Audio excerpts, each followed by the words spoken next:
അതിർത്തി കടന്നുള്ള പ്രകോപനങ്ങളും ഇന്ത്യ വിരുദ്ധ നിലപാടുകളും വെച്ച് പൊറുപ്പിക്കില്ല എന്ന കൃത്യമായിട്ടുള്ള സന്ദേശം ബംഗ്ലാദേശിന് കിട്ടിക്കഴിഞ്ഞു. കളിക്കളത്തിൽ കാശും പ്രശസ്തിയും വാരിക്കൂട്ടാൻ ഇന്ത്യ വേണം, പക്ഷേ നയം വരുമ്പോൾ ഇന്ത്യക്കെതിരെ നിൽക്കാമെന്ന് കരുതിയ ബംഗ്ലാദേശ് താരങ്ങൾക്ക് ഇപ്പോൾ ശരിക്കും പണി കിട്ടിയിരിക്കുകയാണ്.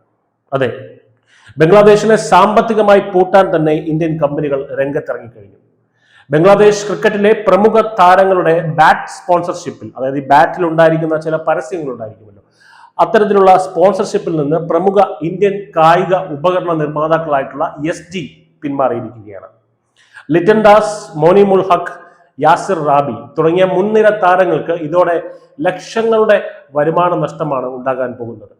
ഇതൊരു തുടക്കം മാത്രമാണ്. SGക്ക് പിന്നാലെ മറ്റൊരു പ്രമുഖ കമ്പനിയായിട്ടുള്ള SS കൂടി സ്പോൺസർഷിപ്പ് പിൻവലിക്കാനുള്ള ഒരുക്കത്തിലാണ്.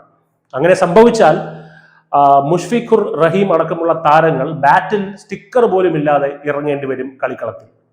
ഇന്ത്യയോട് കളിച്ച് ഇപ്പോൾ വൻ സാമ്പത്തിക തകർച്ചയിലേക്കാണ് ഈ താരങ്ങൾ നീങ്ങുന്നത്. എന്തുകൊണ്ടാണ് ഇന്ത്യ ഇത്തരമൊരു കടുത്ത തീരുമാനത്തിലേക്ക് നീങ്ങുന്നത് എന്ന് നമുക്ക് എല്ലാവർക്കും അറിയാം. അതിന് വ്യക്തമായിട്ടുള്ള കാരണങ്ങളുമുണ്ട്. ബംഗ്ലാദേശിലെ ന്യൂനപക്ഷങ്ങൾക്കെതിരെ നടക്കുന്ന അതിക്രമങ്ങളിൽ ഇന്ത്യയിൽ വലിയ രീതിയിലുള്ള പ്രതിഷേധം ഉയർന്നിരുന്നു. ഇതിനിടയിലാണ് കൊൽക്കത്ത നൈറ്റ് റൈഡേഴ്സ് താരം മുസ്തഫിസുർ റഹ്മാനെ ചൊല്ലി വിവാദം പുകഞ്ഞത്. പാകിസ്ഥാൻ താരങ്ങൾക്ക് ഇന്ത്യയിലുള്ള അതേ വിലക്ക് ബംഗ്ലാദേശ് താരങ്ങൾക്കും ബാധകമാക്കണമെന്ന ആവശ്യം ശക്തമായി. ഒടുവിൽ BCCI ഇടപെട്ട് മുസ്തഫിസുറിനെ ടീമിൽ നിന്ന് റിലീസ് ചെയ്യാൻ നിർദ്ദേശിച്ചു. ഇന്ത്യയുടെ സുരക്ഷയ്ക്കും വികാരത്തിനും വിരുദ്ധമായി പ്രവർത്തിക്കുന്നവർക്ക് ഇവിടെ സ്ഥാനമില്ലെന്നും BCCI ഇതിലൂടെ വ്യക്തമാക്കി. എന്നാൽ ഇതിനോട് വളരെ പ്രതികാര ബുദ്ധിയോടെയാണ് ബംഗ്ലാദേശ് പ്രതികരിച്ചത്. വകപോക്കൽ എന്നോണം IPL സംപ്രേഷണം തന്നെ അവർ രാജ്യത്ത് നിരോധിച്ചു. അത് വിട്ടുകൊടുക്കാൻ ഇന്ത്യ തയ്യാറല്ലായിരുന്നു.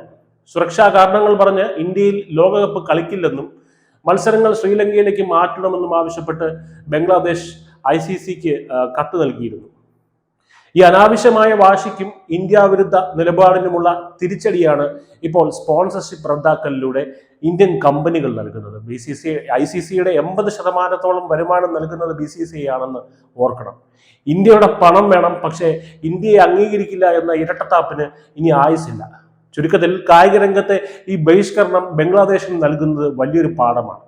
ഇന്ത്യയുമായിട്ടുള്ള നയതന്ത്ര ബന്ധം വഷളായാൽ അതിന്റെ ആഘാതം മൈതാനത്തും പോക്കറ്റിലും ഒരുപോലെ പ്രതിഫലിക്കും. ഇനിയെങ്കിലും ബംഗ്ലാദേശ് യാഥാർത്ഥ്യം തിരിച്ചറിയണം എന്ന് കരുതാം. കാരണം ഇത് ഇന്ത്യയാണ്. അഹങ്കാരത്തിന് ഇവിടെ മറുപടി കൃത്യമായി ലഭിച്ചിരിക്കും. News desk news India Malayalam.